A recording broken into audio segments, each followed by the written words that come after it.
Hello, and welcome to this exploration of one of history's most notorious institutions, the Spanish Inquisition.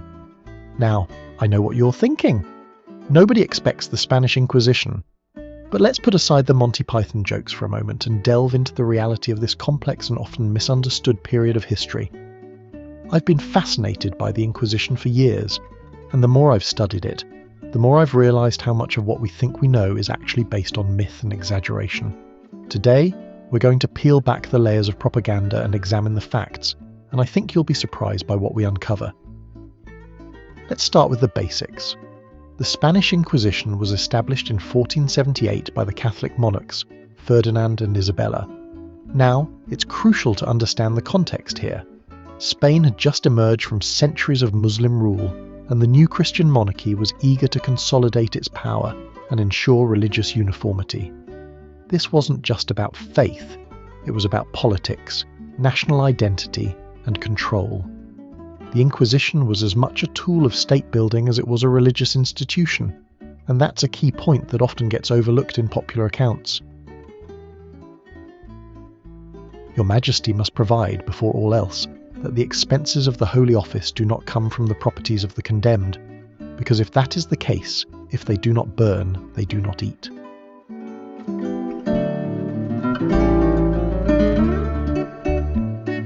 Now let's talk about how the Inquisition actually began. It's a fascinating story of political manoeuvring and religious zeal. In 1478, Ferdinand and Isabella requested a papal bull from Pope Sixtus IV to establish an Inquisition in Spain. The Pope granted it, allowing the monarchs to appoint inquisitors. This was a crucial moment because it gave the Spanish crown unprecedented control over religious matters. Unlike other Inquisitions, which were under direct papal control, the Spanish Inquisition answered to the monarchy. This made it a powerful tool for centralizing royal authority. The early years of the Inquisition were marked by a focus on conversos, Jews who had converted to Christianity. There was widespread suspicion that many of these converts were secretly practicing Judaism. This paranoia was fueled by a complex mix of religious, social, and economic factors. It's important to note that the Inquisition had no jurisdiction over practicing Jews or Muslims, only over baptized Christians suspected of heresy. This is a crucial point that's often misunderstood. The Inquisition wasn't about persecuting other religions directly, but about enforcing orthodoxy among Christians. In Aragon, Valencia, Majorca, and Catalonia, the Inquisition has for some time been moved not by zeal for the faith and the salvation of souls, but by lust for wealth, and that many true and faithful Christians, on the testimony of enemies, rivals, slaves, and other lower and even less proper persons, have without any legitimate proof been thrust into secular prisons, tortured and condemned as relapsed heretics, deprived of their goods and property and handed over to the secular arm to be executed, to the peril of souls, setting a pernicious example and causing disgust to many. The first auto de fe, or Act of Faith, was held in Seville in 1481. 6 people were burned alive. Now it's important to put this in context. While undoubtedly horrific by modern standards, such public executions were not uncommon in medieval Europe. What made the Inquisition unique was its systematic approach and its longevity. It wasn't just about punishing heretics. It was about creating a climate of fear and conformity that would last for centuries. The psychological impact of the Inquisition on Spanish society was profound and long-lasting.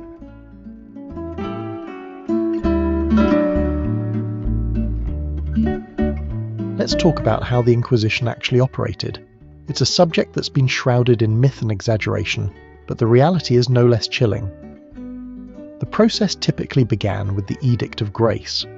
Following Sunday Mass, the Inquisitor would read out a list of possible heresies and encourage the congregation to come forward and confess. This period of grace usually lasted about 30 to 40 days. Now, you might think this sounds relatively benign, but it was a clever psychological tactic. It encouraged people to inform on their neighbours, creating a climate of suspicion and fear. Once someone was accused, they were detained and their property was seized. This is where things get particularly grim. The accused were often held in preventive custody for up to 2 years before their case was even examined. Imagine the psychological toll of that, not knowing why you've been arrested, unable to defend yourself, your family left destitute. It's a horrifying abuse of power, and it's no wonder that the Inquisition became synonymous with injustice and cruelty. There is hardly one item in the whole inquisitorial procedure that could be squared with the demands of justice. On the contrary, every one of its items is the denial of justice or a hideous caricature of it. Its principles are the very denial of the demands made by the most primitive concepts of natural justice. This kind of proceeding has no longer any semblance to a judicial trial, but is rather its systematic and methodical perversion. Now let's address the elephant in the room: torture. Yes, the Inquisition did use torture, but it's important to understand the context. Torture was a common feature of all judicial systems in medieval Europe, not unique to the Inquisition. In fact, some historians argue that the Spanish Inquisition used torture less frequently, and with greater restrictions than secular courts of the time. That's not to excuse it, of course. It was still a barbaric practice. But it's important to understand that the Inquisition wasn't exceptionally cruel by the standards of its time. It was the systematic nature of its procedures that made it so effective and terrifying.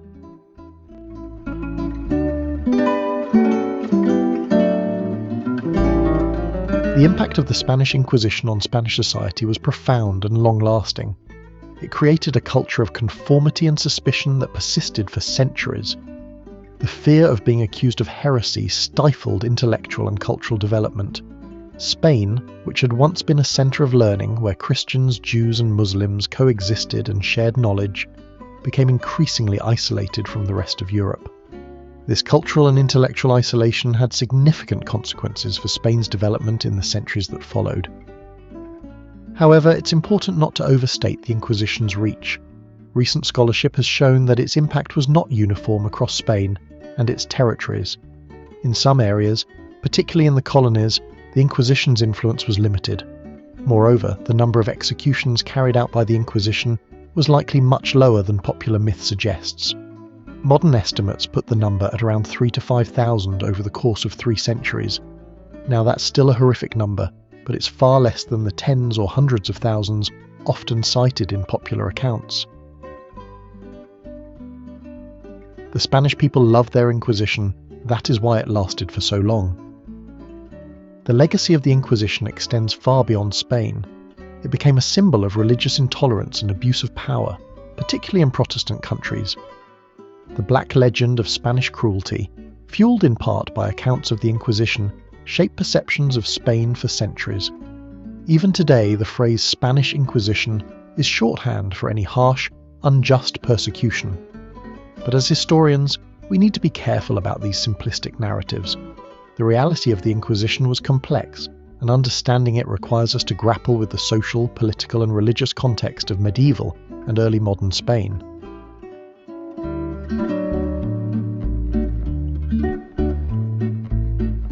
The Spanish Inquisition didn't end until the 19th century, which is quite remarkable when you think about it.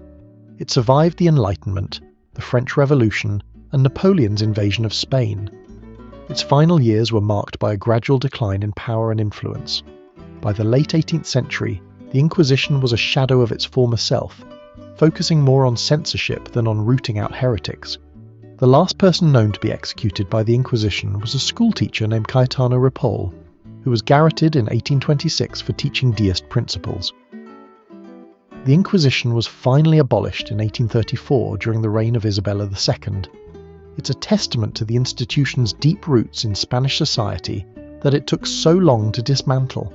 Even after its official abolition, its legacy continued to shape Spanish culture and politics.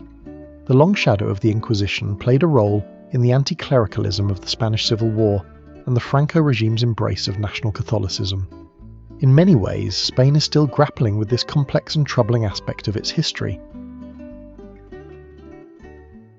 Having news that several books have been scattered and promoted in these kingdoms, that, without being contented with the simple narration events of a seditious nature, seem to form a theoretical and practical code of independence from the legitimate powers, destroying in this way the political and social order, the reading of 30 and 9 French works is prohibited, under fine.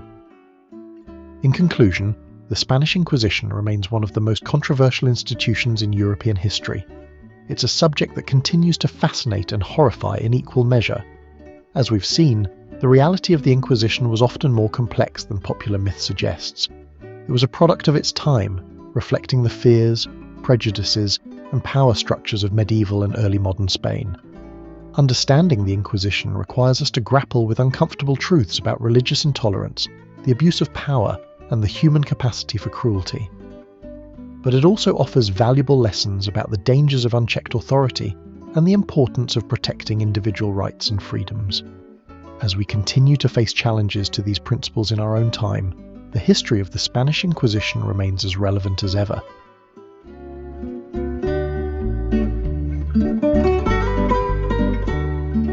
As we come to the end of our exploration of the Spanish Inquisition, I think it's important to reflect on its broader significance and the lessons we can draw from it. One of the most striking aspects of the Inquisition's history is how it illustrates the dangers of mixing religious authority with state power. The Inquisition was, at its core, a tool of social control used to enforce conformity and suppress dissent. It's a stark reminder of why the separation of church and state is so crucial for protecting individual freedoms. Another important lesson is the power of institutional inertia. The Inquisition lasted for over 3 centuries, long after the conditions that led to its creation had changed. It's a testament to how difficult it can be to dismantle entrenched institutions, even when their original purpose is no longer relevant. This has implications for how we think about institutional reform in our own time. It's not enough to simply change laws or policies. We need to address the underlying cultural and social factors that allow outdated institutions to persist. The Spanish Inquisition never persecuted scientists, and relatively few scientific books were placed on the index. On the other hand, Spain was a state with more political freedom than in other absolute monarchies in the 16th to 18th centuries. Finally, I think the history of the Inquisition underscores the importance of critical thinking and questioning authority. The Inquisition thrived in an environment where dissent was suppressed and conformity was enforced. It's a reminder of why we need to foster a culture that values free inquiry and open debate. As we face our own challenges of misinformation and polarization, the ability to think critically and question received wisdom is more important than ever. The Spanish Inquisition may be long gone, but its lessons remain deeply relevant to our world today. Thanks for joining me on this journey through one of history's most notorious institutions. I hope you found it as fascinating and thought-provoking as I have. If you've enjoyed this video, please consider liking, subscribing, and sharing it with others who might be interested. Your support really does make a difference and helps me continue creating content like this. And do let me know in the comments what other historical topics you'd like me to cover in future videos. Until next time, keep questioning, keep learning, and keep exploring the rich tapestry of human history. The Spanish Inquisition brought order, justice, and compassion to combat rampant secular and popular persecutions of heretics.